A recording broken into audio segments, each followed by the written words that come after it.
dirahmati oleh Allah Subhanahu wa taala.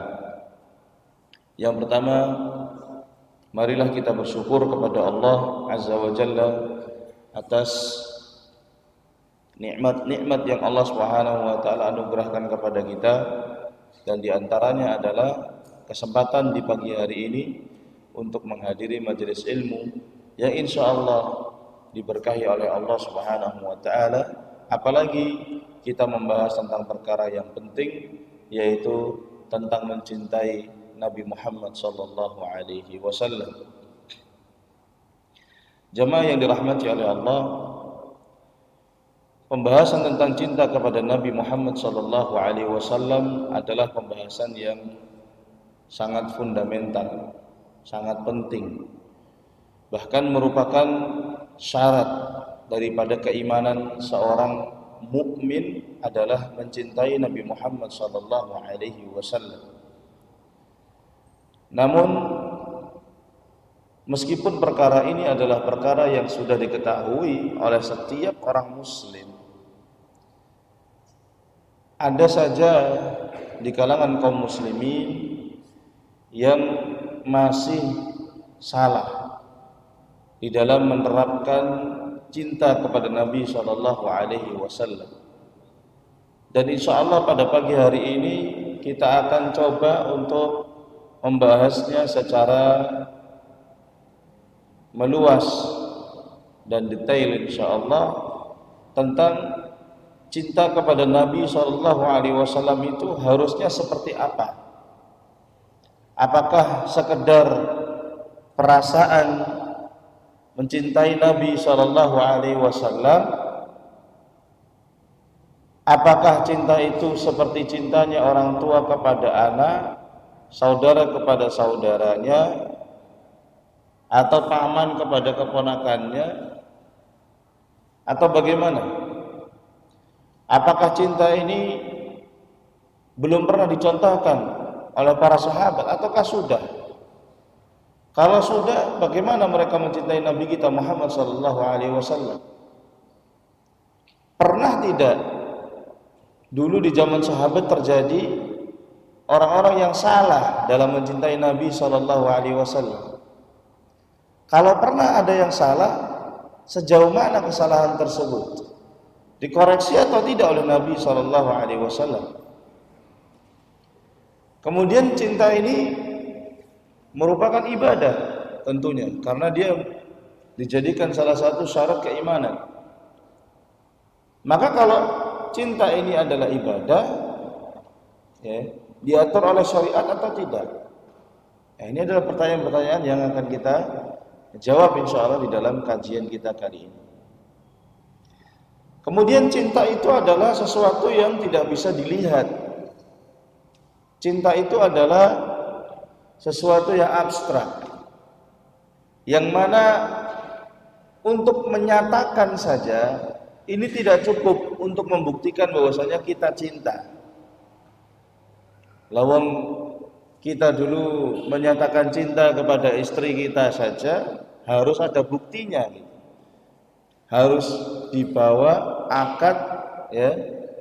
Kemudian setelah akad ada komitmen-komitmen yang harus kita jalankan itu untuk menyatakan cinta. Apakah cinta kepada Rasulullah SAW itu juga demikian atau tidak? Ya. Kemudian penyimpangan-penyimpangan tentang masalah cinta kepada Rasulullah SAW itu terjadi. Nah, sejauh mana? Insyaallah nanti juga akan kita bahas. Yang pertama, jamaah yang dirahmati oleh Allah, tentunya mencintai Nabi Muhammad sallallahu alaihi wasallam merupakan syarat untuk menjadi seorang yang beriman. Syarat yang dimaksud di sini adalah syarat mutlak. Artinya kalau Anda seorang mukmin, maka wajib cinta kepada Nabi sallallahu alaihi wasallam. Dan cinta kepada Nabi sallallahu alaihi wasallam ini berbeda-beda levelnya. Ada orang mukmin yang mungkin hanya mengenal namanya Nabi Muhammad SAW saja.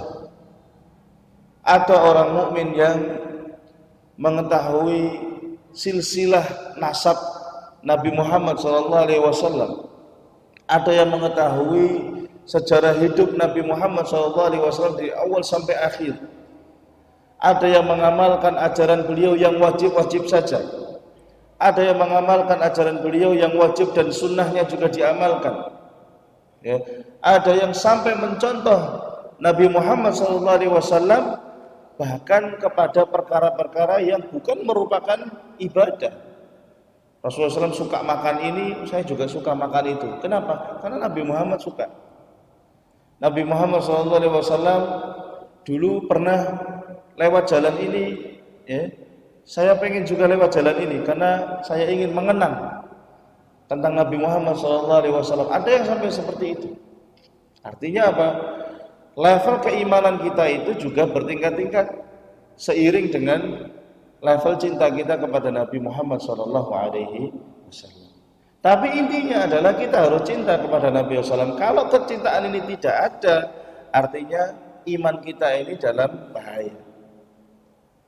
Allah Subhanahu wa taala dalam surat At-Taubah ayat 24 berfirman, "Qul," katakanlah, "in kana aba'ukum wa abna'ukum wa ikhwanukum wa azwajukum wa amwalun iqtaraftumuha wa tijaratun takhshawna kasadaha wa masakinu tardawnaha ahabba ilaikum minallah wa rasulihi wa jihadin fi sabilihi fatarabbasu hatta ya'tiyallahu bi amrih."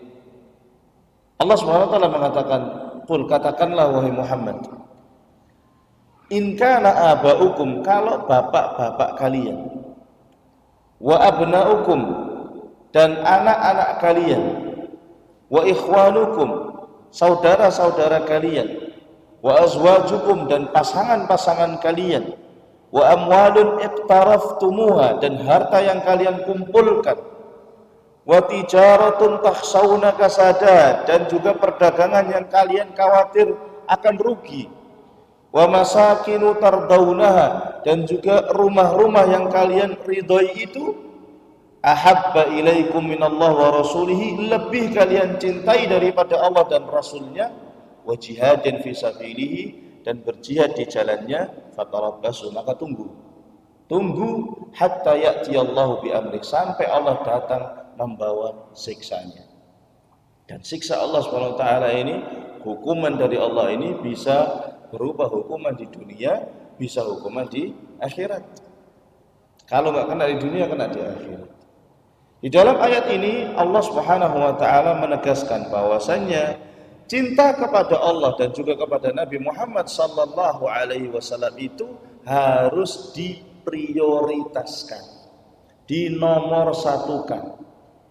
Melebihi cinta kita kepada orang tua kita, melebihi cinta kita kepada anak kita, saudara kita, suami atau istri kita, harta kita. Ya, ada 8 disebut oleh Nabi SAW. Ya. Kemudian tijarah, ya. Harta, tijarah, apa namanya? Perdagangan atau pekerjaan atau profesi, ya. Atau yang semisalnya. Rumah, tempat tinggal. Atau ditambah yang lain-lain kalau zaman sekarang, kendaraan. Apalagi? Permainan, tontonan. Ya. Dan semisalnya lebih kita cintai daripada Allah dan Rasulnya, maka ini adalah sebab kemurkaan Allah Subhanahu wa ta'ala. Maka konsekuensi dari ayat ini adalah kalau kita mencintai Rasul SAW, kita harus siap mengorbankan semuanya itu. Ada yang belum disebut di sini, bahkan jiwa kita sendiri, ya. Jadi siap berkorban untuk Allah dan Rasulnya, karena surga Allah itu mahal. Bayarannya semua yang ada di dunia ini yang kita miliki siap untuk kita korbankan demi Allah dan Rasulnya. Ya. Kalau misalkan orang tua kita itu adalah orang tua yang tidak mau masuk agama Islam dan ditakdirkan kafir misalkan, maka kita lebih mencintai Allah dan Rasulnya. Atau misalkan orang tua kita itu Muslim tapi memerintahkan kita untuk melakukan hal-hal yang dibenci Allah dan Rasulnya, maka kita dahulukan apa yang Allah cintai. Didahulukan ridho dan kecintaan Allah dan Rasulnya. Anak-anak kita menyebabkan kita jauh dari Allah dan Rasulnya, maka anak-anak kita ini perlu dikoreksi. Cinta kita kepada anak kita terlalu berlebihan. Jangan sampai cinta kepada anak kita menyebabkan kita kurang cinta kepada Allah dan Rasul. Kadang-kadang ada anak yang seperti itu. Orang tuanya tidak kuat menahan hatinya untuk mencintai anaknya. Akhirnya anaknya minta ini dikasih, minta itu dikasih, sampai anaknya melakukan kemaksiatan, orang tuanya pun tidak kuasa untuk melarang anaknya. Ya, ada orang tua seperti itu. Saudaranya juga begitu. Ya, kadang-kadang diajak oleh saudaranya untuk melakukan ini dan itu, selama dia tidak menuruti karena ini adalah dibenci oleh Allah dan Rasulnya, berarti maka imannya atau berarti imannya bagus. Kalau dia turuti, berarti cinta kepada Allah dan Rasul turun. Nah, begitu terus ya, naik turun, naik turun, naik turun. Istri, ya. Kemudian kalau istrinya misalkan melarangnya dari berbuat ketaatan, melarangnya dari menuntut ilmu, ini juga istri yang menyebabkan kita berkurang cintanya kepada Allah dan Rasul. Suami juga begitu. Kalau punya istri ya diajak ngaji. Kalau bisa ya ngaji bareng-bareng. Ya. Jangan kita menghalangi pasangan kita untuk menambah ilmu, menambah kedekatan kepada Allah dan Rasul. Dan seterusnya, perdagangan kita, harta kita, rumah kita, semuanya harus kita siap korbankan untuk Allah dan Rasul. Di dalam hadis yang riwayat Bukhari dan Muslim dari sahabat Anas bin Malik radhiyallahu anhu, Nabi sallallahu alaihi wasallam bersabda, "Salasun man kunna fihi wajada bihinna halawatal iman." Ada 3 hal yang apabila 3 hal ini ada pada diri seseorang, maka dia akan merasakan manisnya keimanan. Yang pertama, kata Nabi SAW, an yakunallahu wa rasuluhu ahabba ilaihi mimma siwahuma. Nabi SAW menyebutkan, bagaimana caranya kita bisa merasakan manisnya keimanan, adalah yang pertama, Allah dan Rasul lebih kita cintai daripada selain keduanya. Ucapan ini penting untuk kita renungi. Kita contohkan dalam kehidupan nyata kita adalah orang yang belum bisa mencintai Allah dan Rasulnya itu tidak akan merasakan manisnya beragama Islam, karena nilai-nilai dalam hatinya itu ya belum didasari dengan cinta kepada Allah dan Rasul. Melakukan ibadah kering rasanya ya, kemudian beragama Islam itu biasa-biasa saja rasanya. Bahkan ketika dia belajar, mempelajari ilmu-ilmu Islam, itu juga rasanya biasa-biasa saja. Enggak seperti kita sedang berjuang, enggak seperti kita sedang beribadah, mendekatkan diri kepada Allah SWT, enggak begitu rasanya. Kenapa? Karena ta'zim, pengagungan kita kepada Allah, pengagungan kepada Rasul SAW kurang. Ya, ta'zimus sunnahnya kurang, mengagungkan sunnahnya kurang. Akhirnya kalau ditegur misalkan sedang salah, biasa-biasa saja rasanya. Ketika mempelajari hadis Nabi SAW dibacakan, ya biasa-biasa saja rasanya. Tapi antum kalau melihat orang-orang yang mengagungkan Allah dan Rasulnya, contohnya siapa? Ya para sahabat. Dibacakan ayat Al-Quran, ya, bertambah imannya. Kemudian keluar air matanya, menangis. Kalau dibacakan ayat-ayat tentang azab, mereka takut, benar-benar takut, seakan-akan mereka melihat neraka. Dibacakan ayat-ayat tentang surga, harapan mereka itu naik, pengen banget masuk surga. Kalau orang nggak cinta kepada Allah, nggak akan merasakan itu, nggak akan bisa merasakan itu. Dibacakan ayat Al-Quran, ya wis lewat aja. Bahkan Al-Quran dipakai ringtone itu kadang-kadang. Ya, itu hormatnya di mana Al-Quran dipakai nada dering. Apalagi Al-Quran dipakai untuk disambi sambil kerja. Nggak sopan itu.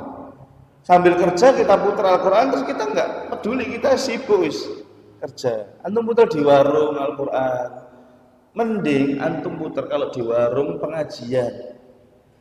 Quran itu nggak boleh dipakai untuk begitu-begitu. Ini penghinaan namanya. Apalagi antum putar sambil tidur, supaya apa? Cepat tidur. Ini penghinaan kepada Al-Quran yang itu merupakan kalamullah, firman Allah. Para sahabat kalau Nabi SAW sudah berbicara, mereka nunduk semuanya. Bahkan Imam Malik rahimahullah ta'ala, kalau beliau pergi ke majelis fatwa, beliau penampilannya biasa saja. Tapi kalau beliau datang untuk majelis hadis, beliau pakai pakaian yang bagus, pakai minyak wangi, kemudian datang ke majelis hadis itu dengan penuh wibawa. Kenapa? Karena akan membaca ucapan-ucapan Nabi Muhammad SAW. Ya, demikian. Bagaimana mereka betul-betul hormat kepada Allah dan juga kepada Rasul SAW. Nah, di dalam belajar pun begitu. Di zaman sekarang ini, ya, ada orang menyebut dirinya Islam sekuler, di mana mereka menyamakan saja ilmu, mau dari Al-Quran, mau dari hadis, mau dari barat, ilmu itu satu, sama saja, nggak ada bedanya. Sehingga apa? Mereka ngotak-ngatik ayat Allah Subhanahu wa taala, mengotak-ngatik hadis Nabi sallallahu alaihi wasallam itu rasanya biasa-biasa saja. Bahkan kadang-kadang dengan lancangnya menggunakan akal-akal atau pikiran-pikiran yang nakal atau picik untuk memahami Al-Quran dan hadis itu. Ya, ditafsirkan dengan hawa nafsunya sendiri. Padahal ulama dulu itu kalau mau mentafsirkan hadis ataupun Al-Quran itu ada ilmunya. Ada ilmu usul tafsir, ada ilmu mustalah hadis, ya. Dan mereka itu benar-benar mengklarifikasi ini hadisnya sahih atau tidak. Kalau enggak sahih, ya, mereka tinggalkan. Kalau sahih baru mereka bahas. Ini kan nggak ngerti orang-orang zaman sekarang. Sanad itu apa, matan itu apa, riwayat itu apa, nggak paham. Ya, makanya apa? Manisnya berislam tidak bisa mereka rasakan. Manisnya berislam itu, ya, adalah ketika kita mencintai Allah dan Rasulnya Muhammad Sallallahu Alaihi Wasallam. Itu yang pertama. Perkara yang kedua yang bisa membuat kita bisa merasakan manisnya iman adalah wa an yuhibbal mar'a la yuhibbuhu illa lillah. Dan mencintai seseorang juga tidak mencintainya kecuali karena Allah. Ketika kita mencintai orang itu karena Allah, disinilah bermaknanya cinta itu. Kalau ada orang mengatakan saya mencintai kamu dan cinta saya tidak perlu alasan, ini salah. Harusnya cinta itu selalu ada alasannya, ada motifnya, ada alasannya. Apa alasannya? Karena Allah cinta kamu. Karena kamu cinta Allah, maka saya mencintai kamu. Karena kamu orang soleh, saya cinta kepada kamu. Karena amalanmu itu amalan yang soleh, saya cinta kepada kamu. Sehingga apa? Cinta kita itu jelas, tegas, ya, Mencintai orang yang Allah cintai, atau mencintai orang yang mencintai Allah. Ya, orang yang Allah cintai kita tahu dari mana? Tetangga kita. Wah, ini Allah cinta sama antum, ana cinta sama antum, gitu. Enggak, maksudnya gini. Di Quran dan hadis itu kan disebutkan kriteria orang-orang yang dicintai oleh Allah, ya. Misalkan Nabi dicintai oleh Allah, jelas. Sahabat dicintai oleh Allah, iya pasti. Orang Allah SWT mengatakan radhiyallahu anhum wa radu an. Allah ridho kepada mereka dan mereka juga ridho kepada Allah. Artinya sahabat diridhoi oleh Allah. Kita cintai para sahabat. Ulama dicintai oleh Allah. Kita cinta kepada ulama, ya, dan seterusnya. Kalau nggak ada ciri-cirinya disebutkan dalam Al-Quran atau hadis, maka kita lihat orang ini amalannya.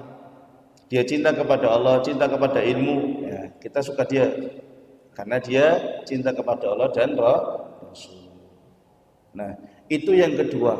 Supaya kita bisa merasakan kenikmatan iman adalah dengan mencintai orang itu karena dia cinta kepada Allah atau karena Allah. Yang ketiga, kata Nabi SAW, kalau kita cinta kepada Allah dan Rasul, kita harus membenci. Membenci apa? Membenci apa yang Allah benci. Apa yang paling dibenci oleh Allah? Kata Nabi SAW, wa an yakraha an ya'uda fil kufri kama yakrahu an yuqdhafa fin nar. Dia membenci kembali kepada kekufuran sebagaimana dia tidak ingin dimasukkan ke dalam neraka. Kekufuran adalah hal yang paling dibenci oleh Allah Subhanahu wa taala. Maka yang ketiga disebutkan oleh Nabi SAW, kalau kamu betul-betul pengen merasakan manisnya iman, kamu harus membenci lawannya iman. Apa itu? Kekufuran. Apakah cukup membenci kekafiran? Orang kafir gimana? Dibenci atau dicintai? Dibenci. Kenapa kita benci sama orang kafir? Karena dia benci kepada Allah dan Rasul. Ya. Kalau orang kafir itu orang tua kita, bagaimana? Kalau orang kafir itu orang tua kita, di sini ada dua, cinta dan benci. Namanya anak cinta kepada orang tua. Apakah cinta yang seperti terlarang? Tidak. Ya, ini namanya cinta, ya, tabiat. Yang mana seorang manusia tidak bisa melawan rasa yang seperti ini. Namanya orang tua yang melahirkan saya, masa saya benci? Itu pasti ada rasa seperti itu. Tapi di sisi lain dia membenci apa yang dilakukan oleh orang tuanya, benci akidahnya, benci amalannya, benci kekafirannya. Bisa kita kumpulkan? Bisa. Nabi SAW benci orang-orang Yahudi, tapi Nabi SAW tetap berharap orang-orang Yahudi itu masuk Islam. Ketika ada kesempatan momen yang tepat, anaknya orang Yahudi sakaratul maut, itu kan kesempatan terakhir itu, didatangi oleh Nabi SAW, disuruh masuk Islam. Kemudian dia masuk Islam. Hidayah di akhir-akhir umur ini dimanfaatkan oleh Nabi SAW untuk mendakwai dia. Ketika kita benci kepada mereka itu bukan berarti kita membenci semuanya. Enggak, tetap kita disuruh untuk berbuat adil. Enggak boleh kita benci kepada suatu kaum kemudian kita zalimi. Enggak begitu maksudnya. Kita membenci apa yang dia lakukan, apa yang dia yakini, apa yang dia amalkan. Ya. Namun bukan berarti kita berlaku zalim kepada dia. Nah, ini adalah dalil yang kedua yang menunjukkan cinta kepada Allah dan Rasul merupakan syarat keimanan. Kalau ayat yang pertama surat At-Taubah ayat 24 tadi syarat mutlak. Kalau ayat hadis yang ini yang diriwayatkan dari sahabat Anas bin Malik adalah syarat sempurnanya iman. Syarat sempurnanya iman, kita bisa merasakan manisnya iman itu satu, cinta Allah dan cinta Rasul melebihi dari cinta kepada selain keduanya. Yang kedua, cinta orang, cinta amalan, cinta apapun itu harus berdasarkan cinta kepada Allah. Yang ketiga, benci apa yang dibenci oleh Allah Subhanahu wa taala, dan yang nomor satu dibenci oleh Allah adalah kekafiran, kesyirikan, ya bid'ah dan lain-lain, maksiat dan seterusnya. Kemudian jamaah yang dirahmati oleh Allah, sahabat Umar bin Khattab radhiyallahu taala anhu pernah mengatakan di depan Nabi sallallahu alaihi wasallam begini, "Ya Rasulullah, la anta ahabbu ilayya min kulli syai' illa min nafsi." Wahai Rasulullah, sungguh engkau lebih aku cintai daripada segala sesuatu kecuali daripada diriku sendiri. Ini Umar ngomong begini. Beliau mengatakan semuanya, ya, saya bisa mencintai Anda melebihi semuanya kecuali diri saya sendiri. Saya lebih cinta diri saya sendiri. Apakah ketika Umar ngomong begini itu beliau benar-benar akan, misalkan ya, dalam kondisi terpojok ada Umar dan Nabi Muhammad, kemudian terpojok dua-duanya, apakah Umar akan mengorbankan Nabi Muhammad dan melindungi diri sendiri? Kira-kira seperti itu? Hah? Tidak, saya yakin tidak. Orang sekelas Umar bin Khattab, kesatria yang jiwanya seperti itu, pasti akan melindungi Nabi SAW sampai akhir hayat. Cuma beliau ngomong begini ini, kata Imam Ibnu Hajar Al-Asqalani, mungkin ya beliau salah bicara, dikoreksi oleh Nabi SAW. La yabnal Khattab hatta min nafsik. Bukan demikian wahai anaknya Al-Khattab, sampai engkau cintai aku lebih daripada dirimu sendiri. Maka Umar meralat ucapannya. Beliau mengatakan, saya mencintai Anda melebihi segala sesuatu sampai diri saya sendiri. Maka Rasulullah SAW mengatakan, al-an ya Umar, al-an. Ya, sekarang, baru sekarang kamu sempurna imanmu wahai Umar. Imam Ibnu Hajar rahimahullah taala dalam Fathul Bari mengatakan, wa fihi fadilatu at-tafkir. Ya, di dalam hadisnya Umar bin Khattab ini ada keutamaan tafakkur, berfikir gitu. Karena manusia qad yakunu fi haqiqatil amri yuhibbullah wa rasulahu aktsar min ayyi syai'. Bisa jadi orang itu kadang-kadang mencintai Allah dan Rasulnya melebihi segala sesuatu, tapi salah bicara. Atau sebaliknya, ya, dia mengatakan saya mencintai Allah dan Rasulnya melebihi segala sesuatu, tapi kenyataannya enggak. Buktinya apa? Main bola sampai sore, waktunya maghrib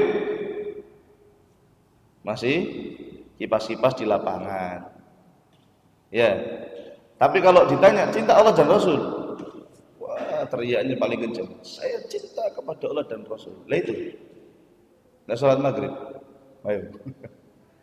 Nah ini kan perlu difikirkan, kata Ibnu Hajar, qad yakunu yuhibbu asya' aktsar min Allah wa rasulihi. Kadang-kadang orang mencintai segala hal itu lebih banyak daripada cinta kepada Allah dan Rasul. Ikrarnya dengan mulut iya, tapi amalannya belum. Ya kan, ya kita kadang-kadang juga begitu. Kita perlu berpikir, kadang-kadang sudah belum ya?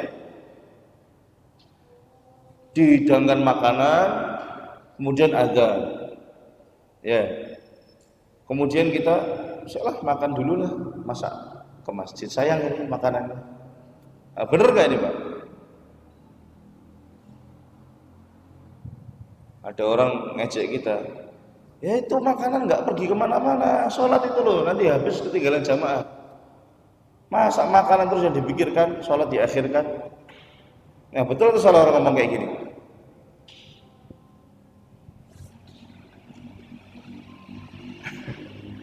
Ya betul ya salah, ya kadang betul kadang salah. Dilihat dulu hukum asalnya. Nah, ini makanya cinta itu nggak bisa ngawur, ya harus pakai ilmu. Kan antum bisa kalau makan kemudian azan, ya atau qomat gitu, bisa jadi ketika antum masih makan dicela sama orang, ya kan? Orang jahil ini yang celah. Wah ini jenggotnya panjang, pakai jubah, waktunya azan malah makan, bukan ke masjid. Ini orang nggak paham. Nabi Muhammad SAW mengatakan, la salata bihadrati ta'am. Nggak boleh sholat ketika makanan sudah dihidangkan. Loh, berarti kita tidak mendahulukan cinta kepada Allah. Bukan begitu. Gini. Ketika kamu sholat, syariat itu pengen kamu fokusnya hanya sholat, nggak mikirin makanan. Paham? Nah, masalahnya kalau orang cuma pakai ini perasaan, nanti bisa ngomong kayak gitu tadi. Ketika antum makan, dilihat sama dia, wah ini ternyata yang ngaji setiap hari, waktunya sholat malah makan. Antum tidak ngerti, saya itu pengennya sholat, fokus, khusyuk mikirin sholat, perut tidak mengganggu khusyukan sholat. Maka Nabi SAW mengatakan nggak boleh sholat kalau makanan sudah dihidangkan. Bukan berarti kita lebih cinta makanan daripada sholat. Justru ini kesempurnaan sholat. Artinya cinta itu harus pakai ilmu. Tapi kalau kondisinya kita lagi kenyang dan makanan itu tidak berpengaruh kepada kita, sholat tidak masalah. Ya. Apalagi kalau makanannya sekedar ya roti sebungkus misalkan, atau misalkan biskuit sama teh disuguhi kita bertamu di rumah teman kita, ya kan nggak terlalu ngefek ya. Apalagi kita sudah makan misalkan, sholat dulu. Karena apa? Dilarangnya pergi ke masjid untuk sholat ketika makanan sudah dihidangkan adalah karena bisa mengganggu fokus kita. Dan itu berlaku bukan hanya untuk makanan, ya segala macam. Misalkan kalau antum pergi ke masjid, tokonya ditutup dulu atau enggak? Ya tutup dulu. Ini bukan Mekah, Madinah. Ya, kalau di sana antum tokonya ditinggal buka gitu, pergi ke masjid aman-aman aja. Di sini pulang ke masjid nangis, lu habis semua. Ya. Nah, jadi mengamankan toko, ngunci dulu, menyelesaikan semuanya. Ini bukan berarti kita lebih cinta kepada perdagangan daripada sholat. Maksudnya apa? Saya pengen sholat dan ini urusan ini nggak jadi pikiran lagi. Ya, anak kita misalkan mau jatuh dan lain-lain, pas kita sholat, pas di tengah-tengah sholat bahkan ya, kita lihat anak kita, misalkan masjidnya tangganya tinggi, antum tolongi dulu atau biarkan aja jatuh dan antum sholat? Tolongin. Ya, ada ular lewat itu juga suruh bunuh oleh Rasulullah SAW. Karena hal seperti ini memang mengganggu fokus antum ketika sholat. Nah, jadi perlu ilmu. Ya, perlu difikirkan, kata Imam Ibnu Hajar, ini adalah keutamaan berfikir tentang mencintai Allah dan Rasul. Ini perlu dipikirkan, perlu direnungi. Apakah benar sudah direalisasikan atau belum? Kalau sudah direalisasikan, itu gimana caranya? Ya. Baik. Nah, Umar bin Khattab tadi, kembali kepada Umar, mengatakan seperti itu. Ya. Kalau kita husnudzonnya kepada Umar bin Khattab, nggak mungkin beliau radhiyallahu anhu mengorbankan Rasulullah dan menyelamatkan dirinya sendiri. Ya, mungkin beliau salah ucap, kemudian ditegur oleh Rasul Shallallahu Alaihi Wasallam. Baik. Kemudian jemaah yang dirahmati oleh Allah, mencintai Nabi Shallallahu Alaihi Wasallam, ternyata cinta kepada Nabi SAW itu tidak serta-merta membuat kita masuk surga. Ada orang yang cintanya luar biasa, mati-matian kepada Nabi SAW, tapi masuk neraka. Ada. Ada yang sensitif mungkin kalau saya sebut, karena orang-orang pakai perasaan, nggak mau pakai ilmu. Saya sebutkan yang diterima oleh semuanya dulu. Cintanya siapa? Abu Thalib kepada Nabi Muhammad SAW. Kalau antum mengatakan cinta kepada Nabi nggak perlu dalil, hanya perlu hati yang bersih. Abu Thalib kurang apa? Membela Nabi Muhammad SAW. Dia itu ketika Ali bin Abi Thalib pulang ke rumah ditanya, "Kalian ngapain? Saya lihat kalian sujud, ruku. Padahal kalian dulu nggak mau nyembah berhala. Tapi kok kalian sekarang melakukan ritual-ritual itu apa?" Ali bilang ke bapaknya, "Ini namanya sholat. Ponakanmu itu adalah seorang nabi." Nabi, apa itu nabi? Dijelaskan oleh Ali bin Abi Thalib. Ya. Tapi dia tidak masuk Islam. Meskipun dia mengakui kebenaran agama Islam dan dia mengatakan wa anna khaira dinin wa anna dina Muhammadin khaira dinil bariyah, dia mengatakan agamanya Muhammad adalah agama manusia yang terbaik, tapi dia tidak masuk Islam. Ketika Nabi SAW diganggu oleh orang-orang Quraisy, dia pasang badan, bahkan dia mengajak seluruh Bani Hashim, semua Bani Hashim, ya, untuk melindungi Nabi Muhammad SAW. Yang Muslim, yang kafir, semuanya melindungi Nabi Muhammad SAW. Kecuali satu orang aja Bani Hashim yang nggak mau melindungi. Siapa? Abu Lahab. Ya, Abu Lahab nggak mau. Dia memprovokasi Bani Hashim untuk memusuhi Nabi juga, tapi nggak berhasil karena Abu Thalib lebih disegani daripada Abu Lahab. Ketika Abu Thalib wafat, sekarat, Nabi SAW datang. Nabi SAW ingin mentalkin Abu Thalib. Beliau mengatakan, "Ya am, qul la ilaha illallah, kalimatun uhajju laka biha indallah." Wahai paman, ucapkan la ilaha illallah, satu kalimat saja yang akan aku gunakan untuk membelamu di depan Allah Subhanahu wa taala. Rombongannya Abu Jahal juga datang di situ. Ya. Mereka juga mengatakan, "Apakah kamu membenci ajarannya bapakmu, Abdul Muthalib? Apakah kamu membenci ajaran nenek moyangmu? Apakah kamu akan membenci kami teman-temanmu?" Di sini Nabi Muhammad SAW nggak mau frontal karena ini sakarat maut ini, ya, nggak mau buat keributan di situ. Nabi cuma ngomong pelan-pelan, ucapkan la ilaha illallah, ucapkan la ilaha illallah. Fakana akhir kalamihi huwa ala dini Abdul Muthalib. Ternyata akhir hidupnya adalah dia ikut ajarannya Abdul Muthalib dan tidak mengucapkan la ilaha illallah. Saya tambahi lagi, orang ini bukan hanya cinta Nabi, Nabi cinta sama dia. Dicintai Nabi belum tentu membuat antum masuk surga. Buktinya mana? Allah Subhanahu wa taala menurunkan ayat ketika Nabi sedih, "Innaka la tahdi man ahbabta." Wahai Muhammad, kamu enggak bisa memberi hidayah orang yang kamu cintai. Walakin Allah yahdi man yasha. Akan Nabi Allah yang memberi petunjuk siapa yang Allah kehendaki. Nabi Muhammad cinta Abu Thalib? Nah, enggak diragukan lagi. Bahkan ketika Abu Thalib meninggal, Nabi Muhammad masih berdoa minta kepada Allah SWT. Dilarang oleh Allah SWT. Ya, enggak boleh mintakan doa untuk orang-orang yang musyrik. Dimintakan doa, disyafaati oleh Nabi SAW dengan disiksa yang paling ringan. Nabi SAW mengatakan, "Ahwanu azab ahli nar."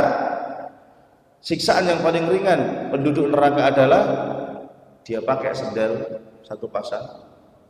Dari sendal itu membuat otaknya mendidih. Itu azabnya Abu Thalib. Dan beliau mengatakan, "Laula ana lakana fit darkil asfali minan nar." Kalau bukan karena saya, kata Nabi, Abu Thalib sudah ada di neraka yang paling bawah. Kenapa neraka paling bawah? Dia kenal Nabi, dia tahu dakwahnya Nabi, dia cinta kepada Nabi, tapi nggak mau bilang la ilaha illallah. Ini adalah pembeda kisah ini. Yang namanya cinta ternyata nggak bisa sembarangan. Ya, cintanya Abu Thalib itu cinta apa? Kepada Nabi SAW. Cintanya keluarga kepada keluarga. Paman cinta kepada ponakan. Bapak cinta ke anak, ya. Dan sebaliknya, cinta tabiat ini tidak membuat orang masuk surga. Jadi perlu kita garis bawahi di sini, cinta yang membuat kita masuk surga adalah mencintai Nabi Muhammad SAW secara syar'i.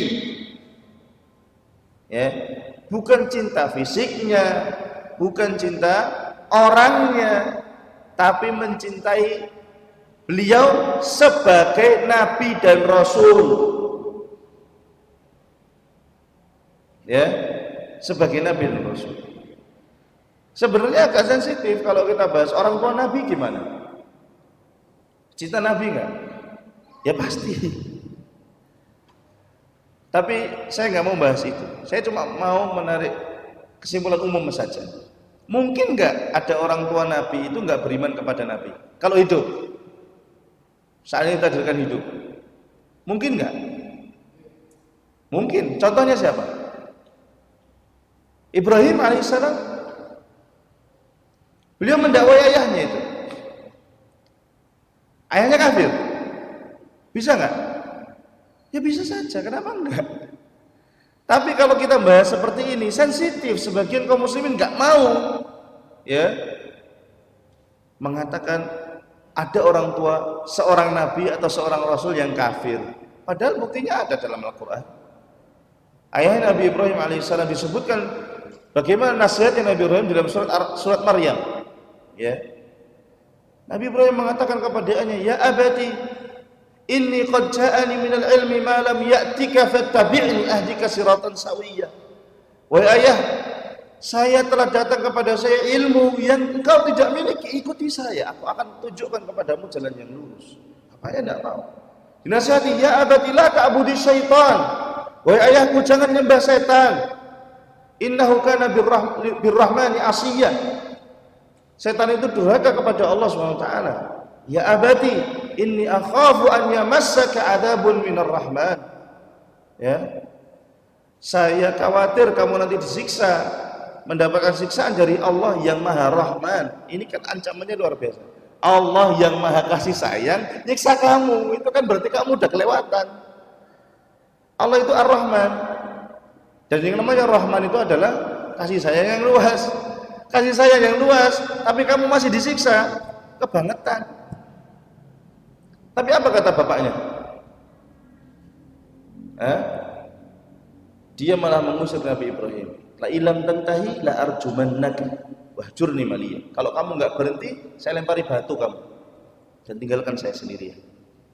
Nah, itu ayahnya Nabi Ibrahim. Apakah dia gara-gara bapaknya Nabi masuk surga? Enggak juga.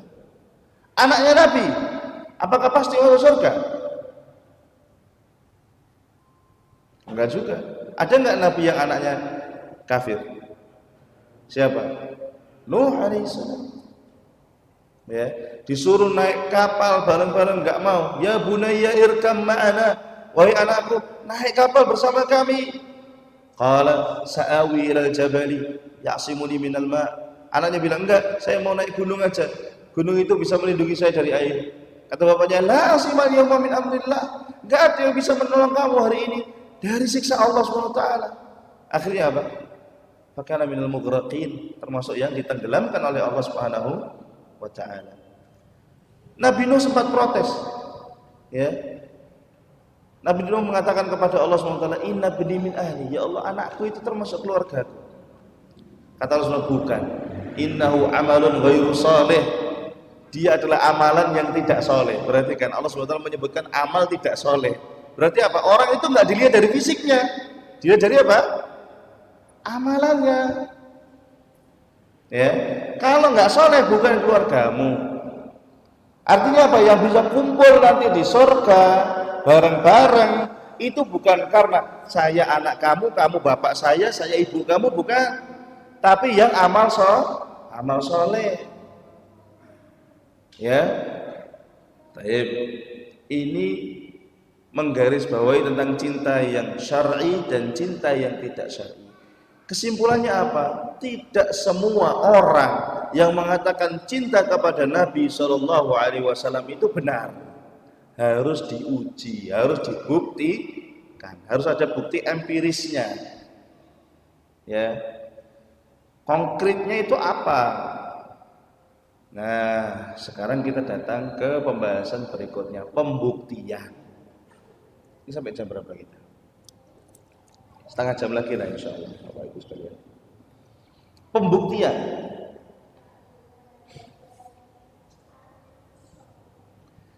Bagaimana cara membuktikan, gitu kan, cinta kepada Nabi Shallallahu Alaihi Wasallam? Tentunya yang pertama dari kisah-kisah yang tadi sudah kita sebutkan adalah apa? Masuk Islam. Masuk Islam. Kalau kita itu di zaman Nabi Shallallahu Alaihi Wasallam melihat mundur ke sana, kita lihat tuh ada orang seperti Abu Bakar radhiyallahu taala anhu, Khadijah, ya, Ali bin Abi Thalib, Utsman bin Affan, ya, dan seterusnya. Mereka adalah orang-orang yang pertama kali masuk Islam.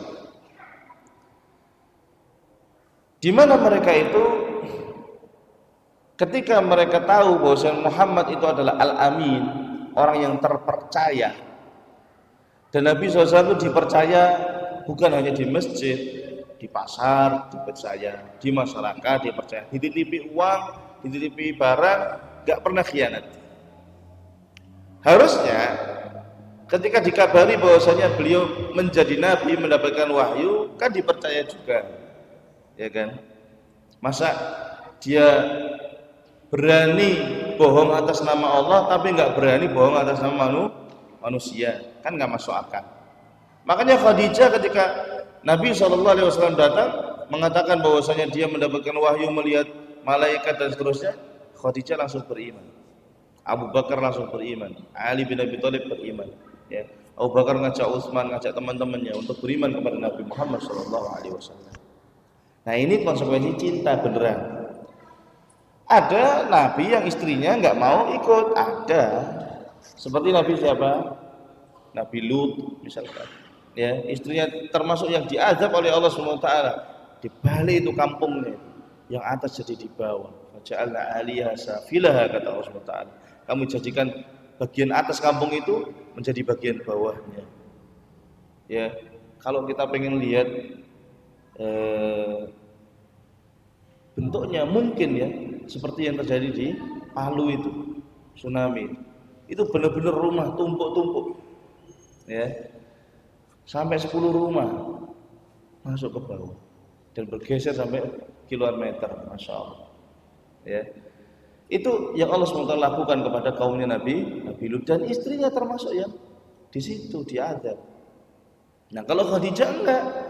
Selain dia mencintai Nabi SAW sebagai pasangannya, sebagai suaminya, dia juga mencintai Nabi SAW sebagai Nabi dan Rasul. Disitulah kemuliaannya Khadijah. Abu Bakar juga begitu, bukan hanya cinta karena ini teman saya, tapi dia mencintai Nabi SAW setelah menjadi Nabi, lebih dari itu, sebagai Nabi dan Rasul. Ketika dikatakan oleh orang-orang Quraisy, itu loh teman kamu loh. Masa dia ngomong berangkat dari Mekah sampai ke Palestina cuma 1 malam bolak-balik? Itu naik pesawat apa? Kan orang Quraisy nggak kenal pesawat zaman dulu. Kata Abu Bakar apa? In qalahu faqad shadaq. Kalau yang ngomong Muhammad pasti benar. Wis, gitu aja. Itu kemarin ya kita sampaikan di kajian yang kemarin ya. Metode ilmiah dalam apa menetapkan ilmu. Ya. Kalau orang filsafat ditanyakan semuanya, perlu verifikasi. Kalau Abu Bakar enggak, cukup 1 kali verifikasi. Apa? Dia Nabi, beneran Nabi. Kalau sudah benar ya sudah. Kalau sudah benar dia Nabi, konsekuensinya adalah tasdiquhu fima akhbara wa imtithalu ma amara wajtinabu ma naha anhu wa zajara. 3 ini konsekuensinya. Kalau kita sudah membenarkan Nabi Muhammad sebagai Nabi dan Rasul, yang pertama adalah tasdiquhu fima akhbara, wajib membenarkan apa yang beliau kabarkan. Yang kedua, imtitsalu ma amara,